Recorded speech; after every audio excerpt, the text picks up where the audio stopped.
शिवोऽहं शिवोऽहं शिवोऽहम्। ॐ सच्चिदानन्दरूपाय विश्वोत्पत्त्यादिहेतवे तापत्रयविनाशाय श्रीकृष्णाय वयं नमः। श्रीकृष्णाय वयं नमः। ॐ अखण्डानन्दबोधाय शिष्यसन्तापहारिणे सच्चिदानन्दरूपाय तस्मै श्रीगुरवे नमः। तस्मै श्रीगुरवे नमः। पूर्व प्रसंग में श्रीमद् भागवत के तीसरे स्कंद के अंत में आप श्रवण कर रहे थे। मार्ग बहुत हो सकते हैं, परंतु जो उन मार्गों के द्वारा प्राप्त करने योग्य तत्व है वह एक ही है, वह परमात्मा है। प्रथम स्कंद में अधिकार लीला का वर्णन था। श्रोता और वक्ता दोनों कैसे होना चाहिए। दूसरे स्कंद में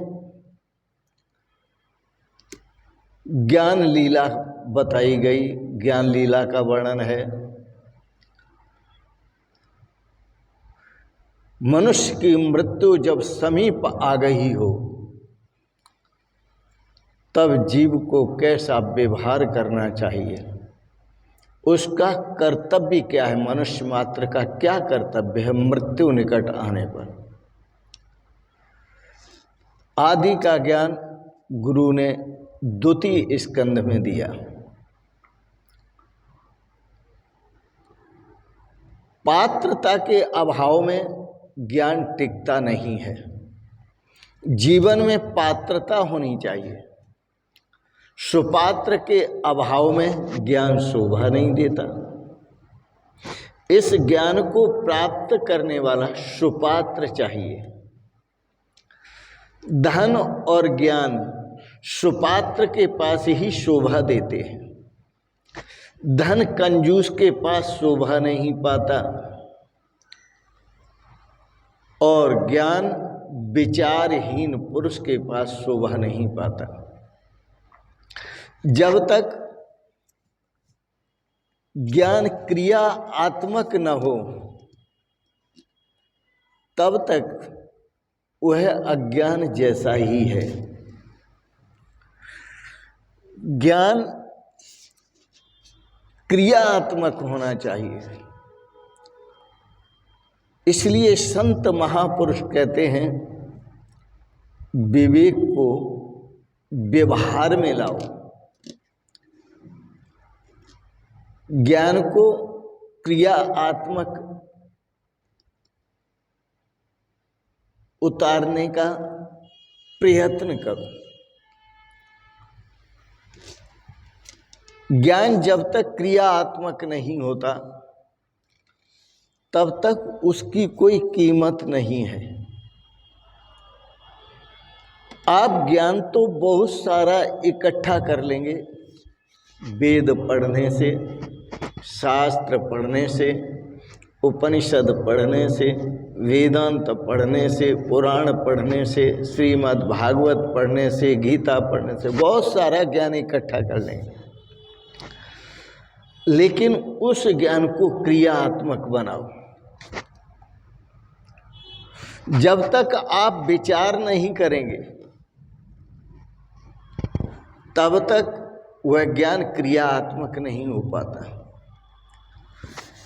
इसलिए विचार करने पर ज्ञान होता है और ज्ञान का अंत कभी नहीं होता। संत महापुरुष आपको सावधान करते हुए कहते हैं विचारम परमम ज्ञानम। विचार ही परम ज्ञान है। और वह संत महापुरुष सद्गुरु आपको बड़े प्यार से समझाते हैं। क्या कहते हैं? विचार करके देखो प्यारे, जगत बना है मन से। विचार करके देखो प्यारे, जगत बना है मन से। ये जगत बना है मन से, ये जगत बना है मन से। विचार करके देखो प्यारे, जगत बना है मन से। विचार करके देखो प्यारे, जगत बना है मन से। यह संसार सुपन में रचता तुरियापन चेतन से। यह संसार सुपन में रचता तुरियापन चेतन से। और ऊंच नीच यौन इनको भोगे, ऊंच नीच यौन इनको भोगे, पाप पुण्य कर्मन से। विचार करके देखो प्यारे, जगत बना है मन से। विचार करके देखो प्यारे, जगत बना है मन से। इस भजन की अंतिम जो पंक्तियां हैं, अंतिम जो शब्द हैं, बहुत सुंदर है। कहीं विवेक तुम लखो आत्मा, समझ ले संतन से। कहीं विवेक तुम लखो आत्मा, समझ ले संतन से। और यह उपदेश मोक्ष को दाता, यह उपदेश मोक्ष को दाता, कहत कृष्ण अर्जुन से। विचार करके देखो प्यारे, जगत बना है मन से। विचार करके देखो प्यारे, जगत बना है मन से। तो यह सारा जगत जो है मन का विकास है। यह ज्ञान का विकास नहीं है, मन का विकास। और जब आप विचार करेंगे तो आपके ज्ञान में प्रखरता आएगी, दृढ़ता आएगी। व्यवहार में भी यदि बिना विचारे कोई करता है तो बाद में पछताना पड़ता है। बिना विचारे जो करे सो पाछे पछताए। बिना विचारे जो करे सो पाछे पछताए। काम बिगाड़े आपनो, जग में होत हसाए। इसलिए संत महापुरुषों ने कहा विचारम परमम ज्ञानम। विचार भी परम ज्ञान है। ज्ञान का कभी अंत नहीं होता और न होने वाला है। परंतु जब तक यह ज्ञान जीवन में क्रिया आत्मक न हो, तब तक जीव को शांति नहीं मिलती। गुरु के द्वारा दिए गए ज्ञान को क्रिया में ढालो, और उस गुरु के द्वारा दिए गए ज्ञान को क्रिया में कैसे उतारना चाहिए, यह बात आपको श्रीमद् भागवत के 3 स्कंद में बताई गई। ज्ञान और क्रिया का मधुर मिलन है। कैसे करना चाहिए वह बात आपको 3 स्कंद श्रीमद् भागवत का बताता है, जो कपिल और देवहूति के, भगवान कपिल और देवहूति के माध्यम से आपको बताएगी। कपिल अर्थात जितेंद्रिय, जो स्वयं जितेंद्रिय है। और जो स्वयं जितेंद्रिय होता है, संयमी होता है, वही ज्ञान को पचा सकता है। जो विलासी जीव हैं वो ज्ञान का अनुभव नहीं कर सकते और न ज्ञान को पचा सकते हैं। वेदांत के ज्ञान का अधिकार सबको नहीं है और न सबकी समझ में आता है। वेदांत का अधिकार जो है वो विरक्त को है, ज्ञान का अधिकार जो है वो विरक्त को है, रक्त को नहीं, विरक्त को। रक्त का मतलब संसार में आसक्त पुरुष, उसको ज्ञान का अधिकार नहीं है। विरक्त का मतलब जिसकी सांसारिक आसक्ति, भोगाशक्ति, धनाशक्ति, प्रपंचाशक्ति समाप्त हो गई है, उसको अधिकार है, उस विरक्त को अधिकार है। वैराग्य और संयम के अभाव में ज्ञान पचता नहीं है।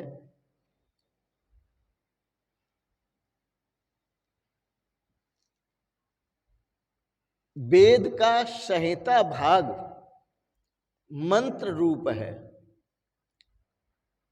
ब्राह्मण संहिता का भाष्य है, आरण्यक में उपनिषद आते हैं। यह अत्यंत सात्विक जीवन बिताने वाले ऋषियों के चिंतन हैं। जो ऋषियों ने चिंतन किया वह उपनिषदों में है, वही वेदांत है। और वेदांत का अर्थ होता है वेदानाम अंतः तत्व सार इत्यर्थ। जो वेदों में, सभी वेदों में जो सार तत्व है उसी को वेदांत कहते हैं।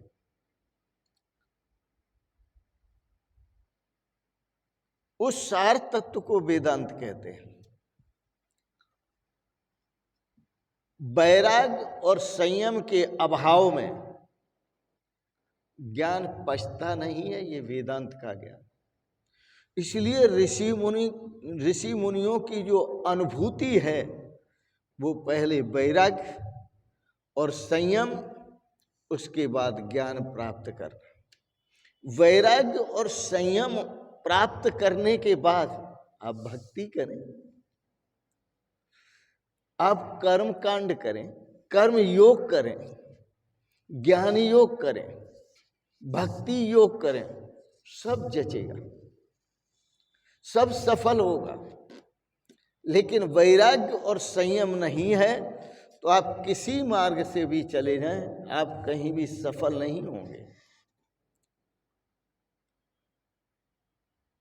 इसलिए जो ऋषियों ने जिस ज्ञान को अपने जीवन में उतारा वो पहले पूर्ण वैराग्य प्राप्त किया, पूर्ण संयम प्राप्त किया, उसके बाद जीवन में उतार कर अपने जीवन को भक्तिमय बनाया, अपने जीवन को आनंदमय बनाया।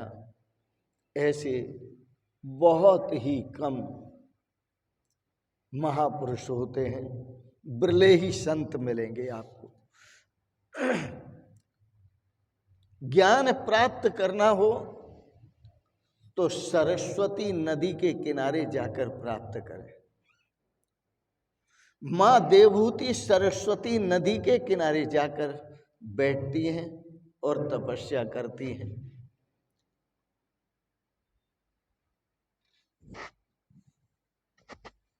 चौथे स्कंद में और तीसरे स्कंद में, तीसरा स्कंद जो है भागवत का सर्ग लीला का है और चौथा स्कंद भागवत का विसर्ग लीला का है। इस विसर्ग लीला में 4 पुरुषार्थों का वर्णन है, धर्म, अर्थ, काम, मोक्ष। इस स्कंद में धर्म प्रकरण के 7 अध्याय हैं।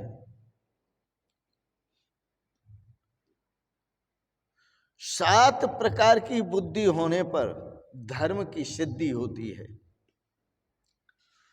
एक तो अपने देश का ख्याल हो, देश की शुद्धि। हमारा देश कैसे शुद्ध होगा, कैसे पवित्र होगा